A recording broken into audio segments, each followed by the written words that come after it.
नमस्कार दोस्तों, स्वागत है आप सभी का हमारे इस चैनल सनातन ज्ञान गंगा पर। दोस्तों, अगर आप जीवन में कुछ नया सीखना चाहते हैं तो इस चैनल को सब्सक्राइब जरूर करें। श्री शिवाय नमस्तुभ्यम। हर हर महादेव। देखें, पितृपक्ष के बहुत ही पवित्र दिन प्रारंभ हो चुके हैं और पूज्य जी ने कहा कि अगर हमारे घर के पितृ प्रसन्न होते हैं तो हमारे जीवन से अंधकार दूर होता है। हमारे जीवन में जो समस्याएं चल रही हैं वो समाप्त होती है, हमें संतान सुख की प्राप्ति होती है, धन वैभव मान सम्मान ऐश्वर्य की प्राप्ति होती है तथा हमारे व्यापार में भी वृद्धि होती है। पूज्य गुरुजी ने कहा कि अगर आपके घर के पितृ प्रसन्न हैं तो आपको अपने जीवन में किसी भी प्रकार की बाधा का सामना नहीं करना पड़ेगा। लेकिन इसी के विपरीत अगर आपके पितृ प्रसन्न नहीं है तो फिर आप चाहे किन्हीं भी देवी देवता की पूजा कर लें, आप अपने घर में सुख समृद्धि की प्राप्ति नहीं कर सकते हैं। इस वीडियो में हम लोग पूज्य गुरु जी द्वारा बताए गए 3 बहुत छोटे छोटे उपायों के बारे में जानकारी हासिल करेंगे जो आपके जीवन में पितृ से संबंधित सारी समस्याओं को समाप्त कर देंगे। तो चलिए जानते हैं इन विशेष उपायों के बारे में। लेकिन उससे पहले अगर आप भोलेनाथ जी को सच्चे दिल से मानते हो तो इस वीडियो को लाइक करें और चैनल को सब्सक्राइब करके कमेंट में हर हर महादेव जरूर लिखें। देखें, ये वीडियो आपके लिए बहुत ही खास होने वाला है क्योंकि पूरे साल में यह जो 15 दिन हमें मिलते हैं, इन 15 दिन में हम अपनी सारी समस्याओं को समाप्त करने के लिए पूज्य गुरु जी द्वारा बताए गए कुछ छोटे छोटे उपाय जरूर कर सकते हैं। चलिए बात करते हैं गुरु जी द्वारा बताए गए पहले खास उपाय के बारे में। देखें, इस उपाय के लिए आपको 1 लोटा जल ले लेना है। आप सिर्फ 1 लोटा जल ले लेंगे, लोटा तांबे का लेंगे, लेकिन आपको बहुत ही विशेष ध्यान रखना है कि यह जल आपको सिर्फ और सिर्फ अपने किचन से लेना है।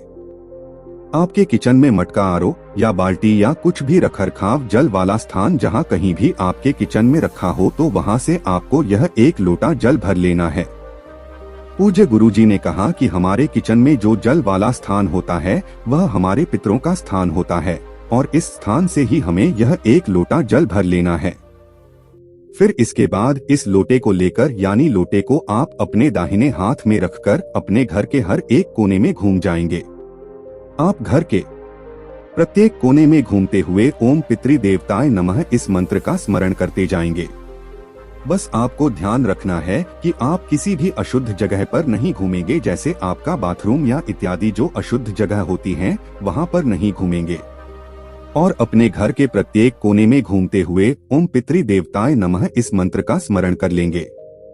फिर इसके बाद यह जल लेकर आपको जाना है शिवालय।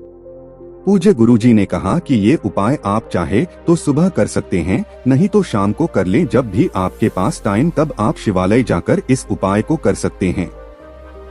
देखें, शिवालय पहुंचकर सबसे पहले आपको एक काम करना है कि आप दक्षिण दिशा में बैठ जाइए और उत्तर दिशा की तरफ फेस कर लीजिए। दक्षिण दिशा जो होती है वह पितरों से संबंधित होती है, इसलिए आप दक्षिण दिशा में बैठकर उत्तर दिशा की तरफ अपना फेस कर लीजिएगा। लेकिन साथ ही साथ पूज्य गुरु जी कहते हैं कि अगर शिवालय में भीड़ है तो ऐसी स्थिति में आप किसी भी दिशा में बैठकर शिवलिंग की पूजा प्रार्थना कर सकते हैं। अब शिवलिंग के सामने बैठकर आप यह जल शिवलिंग पर धीरे धीरे समर्पित करते जाएंगे और श्री शिवाय नमस्तुभ्यम मंत्र का स्मरण करते जाएंगे। पूज्य गुरुजी ने कहा कि जल आपको बिल्कुल धीरे धीरे समर्पित करना है और जल समर्पित करते हुए आप इस मंत्र का लगातार 11 बार स्मरण जरूर कर लीजिएगा। फिर इसके बाद आप वापस अपने घर आ जाएगा। पूज्य गुरुजी ने कहा कि अगर हम इस पितृपक्ष में इस उपाय को पूरे 15 दिन कर लेना है या फिर जो पितृपक्ष में पूरे 15 दिन ये उपाय नहीं कर सकते हैं तो वो किसी भी विशेष तिथि में, जैसे पितृपक्ष की अमावस्या में या फिर पितृपक्ष के प्रदोष में या फिर पितृपक्ष की एकादशी में, किसी भी विशेष तिथि में अगर इस उपाय को कर लेते हैं तो हमारे जीवन के सारे संकट हमारे पितरों की वजह से जो आ रहे हैं वो सब समाप्त हो जाते हैं और हमें सुख समृद्धि तथा वैभव की प्राप्ति होती है। तो आपको यह विशेष उपाय पितृपक्ष में जरूर करना चाहिए। अब इसके बाद बात करते हैं पूज्य जी द्वारा बताए गए दूसरे खास उपाय के बारे में। देखिए, ये भी उपाय आपके लिए बहुत ही विशेष होने वाला है। इस उपाय के लिए आपको जरूरत पड़ेगी 1 कटोरी चावल के दानों की। आप एक छोटी सी कटोरी में चावल के दाने ले लीजिएगा। फिर इसके बाद आपको लेना है सिर्फ एक बेलपत्र। बेलपत्र आपको किसी भी फूल वाली दुकान से ले लेना है, या फिर आपके घर के आसपास अगर पेड़ है तो वहां से आप बेलपत्र ले सकते हैं। इस उपाय के लिए आप शिवलिंग के ऊपर चढ़ी हुई बेलपत्र का इस्तेमाल नहीं कर सकते हैं। पूज्य जी ने कहा था कि ये उपाय आपके लिए बहुत ही खास है, इसलिए आपको सिर्फ एक बेलपत्र इन दोनों स्थानों में से कहीं से भी ले लेनी है। फिर इसी के साथ आपको ले लेना है दुर्वा। दुर्वा जिसे हरी घास भी कहते हैं, तो ये दुर्वा आपको अपने घर के आसपास किसी कच्चे स्थान से, आपके घर के आसपास कहीं मैदान हो या कच्ची जमीन कहीं पर हो तो वहाँ पर बहुत आसानी से मिल जाएगी। अगर नहीं मिल पाती है तो फिर आप किसी भी फूल वाली दुकान से ये दुर्वा ले सकते हैं। तो आपको ये दुर्वा या दूब कहीं से भी 11 या 21 जितनी भी मिल जाए उतनी ले लेनी है।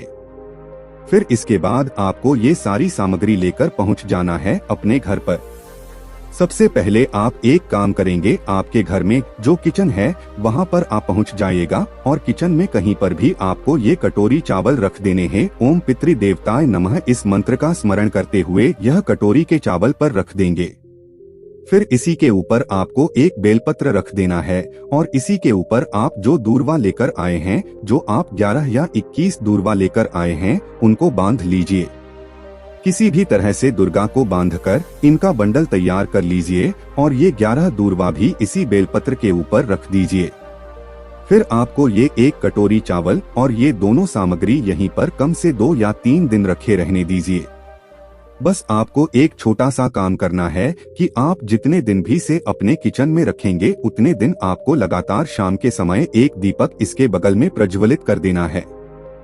आप एक दीपक ले लीजिएगा, दीपा का मिट्टी का भी ले सकते हैं या फिर अपने घर पर शुद्ध आटा मानकर उसका भी दीपक तैयार कर सकते हैं। इस दीपक में आपको घी का इस्तेमाल करना है और साथ ही साथ लंबी रुई की बत्ती का प्रयोग करना है। अब यह दीपक आपको दक्षिणमुखी रखते हुए दक्षिण दिशा की ओर इस भी पक्का मुख करते हुए यह दीपक आपको प्रज्वलित कर देना है और ओम पितृ देवताय नमः इस मंत्र का स्मरण कर लेना है। पूज्य गुरुजी ने कहा कि अगर आप 2 दिन तक यह सामग्री अपने किचन में रखे रहते हैं तो 2 दिन शाम के समय सूर्यास्त के बाद आपको यह दीपक प्रज्वलित करना है। दोनों दिन आपको प्रज्वलित करना है और अगर आप 3 दिन यह सामग्री अपने किचन में रखते हैं तो आपको तीनों दिन यह दीपक प्रज्वलित करना है। फिर उसके बाद अगले दिन मान लीजिए आप 2 दिन रखते हैं तो फिर आपको तीसरे दिन, या फिर आप 3 दिन रखते हैं तो फिर आपको चौथे दिन यह बेलपत्र उठान नहीं है और यह दूर्वा उठानी है। इन दोनों सामग्रियों को उठाकर एक लोटा जल लेना है। तांबे के लोटे में जल ले लीजिएगा और उसी जल में आपको ये दोनों सामग्री डाल देनी है। फिर ये जल लेकर आपको जाना है शिवालय। शिवालय पहुंचकर आपको यह जल शिवलिंग के ऊपर धीरे धीरे समर्पित करते जाना है और लगातार शिव महापुराण के मूल मंत्र श्री शिवाय नमस्तुभ्यम या फिर ओम नमः शिवाय का स्मरण करते जाना है। पूज्य गुरुजी ने कहा कि जल आपको इतने धीरे धीरे समर्पित करना है कि जल्द समर्पित करते हुए आप कम से कम 11 बार इन मंत्रों का जाप जरूर कर लें।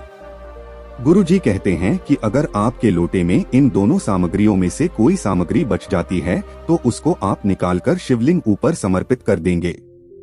गुरुजी के अनुसार ये उपाय आप सुबह भी कर सकते हैं और शाम को भी कर सकते हैं। 2 या 3 दिन के बाद जब भी आप यह ले जाएं तो आप सुबह कर लें या फिर शाम को कर लें। पूज्य गुरुजी कहते हैं कि जब भी हम इस पितृपक्ष में सिर्फ यह छोटा सा उपाय भी कर लेते हैं तो हमारे जीवन में पितरों की कृपा मिलना प्रारंभ हो जाती है और हमारे जीवन की जितनी भी असफलताएं वो सारी असफलता सफलता में बदलना शुरू हो जाती है। अन्य मान सम्मान यश वाइब आप इन सभी की प्राप्ति होती है और हमारा व्यापार अच्छे से चलता है। अब इसके बाद बात करते हैं पूज्य गुरुजी द्वारा बताए गए तीसरे और सबसे आसान तथा सबसे अच्छी उपाय के बारे में। इस उपाय के लिए पूज्य जी ने पिछले साल जो पितृपक्ष में शिव महापुराण की कथा हुई थी उसने बताया था कि ये उपाय आपको जरूर करना चाहिए। देखिए, इस उपाय के लिए आपको 1 रोटी ले लेनी है। घर के पुरुष ये उपाय कर रहे हैं तो उनको 1 रोटी ले लेनी है और अगर घर की महिलाएं ये उपाय कर रही हैं तो को रोटी तो 1 ही ले ली है लेकिन उसको बीच से आधा आधा अलग कर लेंगे। लेकिन पूज्य गुरु जी ने बहुत ही अच्छी बात कही थी। उन्होंने कहा था कि अगर महिलाएं ये उपाय कर रही हैं तो महिलाओं को 2 टुकड़े इसलिए कर लेने हैं क्योंकि शादी करने के बाद उनके 2 पुत्र हो जाते हैं, इसलिए वह एक रोटी को 2 हिस्सों में कर लेंगे। सामने जैसे आपको दिखाया जा रहा है ठीक ऐसे ही आप कर लेंगे। देखे पूज्य गुरुजी बताते हैं कि शायद पक्ष में पूरे 15 दिन गौ माता के मुख में गयासुर का वास होता है। तो जो लोग गाया जाकर पितरों का तर्पण नहीं कर पाते हैं या जो लोग अपने जीवन में पितरों को संतुष्ट करना चाहते हैं, खुश करना चाहते हैं, जो गई माता के मुख में इन पूरे पितृपक्ष में गयासुर का वास होता है और अगर यह विशेष प्रकार से बनाई गई रोटी आप गाय माता को खिला देते हैं तो आप एक प्रकार से पूरे पितृपक्ष का जो लाभ होता है वह प्राप्त कर लेंगे। आपके पितृ प्रसन्न हो जाएंगे और आपको मनोवांछित फल की प्राप्ति करवाएंगे। देखिए, आप जो आपने रोटी ली है उस रोटी में आप एक टुकड़ा गुड़ का डालिए और साथ ही साथ थोड़े से काले तेल डालिए। आप जो महिलाएं हैं उन्होंने जो आधी रोटी अलग कर रखी है उस आधी रोटी को इसी के ऊपर रख देंगे। फिर उसके बाद यह रोटी आपको गाय माता को खिला दे दी है। अगर आप यह उपाय रविवार, मंगलवार या गुरु के दिन कर रहे हैं तो आप कोशिश कर लीजिएगा कि अगर आपके घर के आसपास लाल गाय मिल जाती है तो लाल गाय को खिला लीजिए। अगर आप यह उपाय शनिवार के दिन कर रहे हैं तो आप कोशिश कर लीजिएगा कि अगर काली गाय मिल जाती है तो उसको खिला दीजिए और बाकी बचे हुए दिनों में आप किसी भी रंग की गाय को खिला सकते हैं। गुरुजी ने कहा कि अगर आपके घर गया आसपास लाल या काली गाय नहीं है तो फिर आपके लिए भी गौमाता को यह खिला सकते हैं। बस आपको ध्यान रखना है कि अगर आप पूरे पितृपक्ष में ये उपाय कर रहे हैं तो यह आपके लिए बहुत ही विशेष हो जाएगा। लेकिन अगर आप पूरे पितृपक्ष में ये उपाय नहीं कर पाते हैं तो आप इस पितृपक्ष में आने वाली विशेष तिथियों में भी गाय माता को खिला सकते हैं। जैसे आप प्रदोष की तिथि में खिला सकते हैं या फिर एकादशी की तिथि में खिला सकते हैं या फिर अमावस्या की तिथि में खिला सकते हैं। इन विशेष तिथियों में भी आप गाय माता को ही खिला सकते हैं। दोस्तों, आज के लिए बस इतना ही। मिलते हैं एक और ज्ञानवर्धक वीडियो के साथ। धन्यवाद।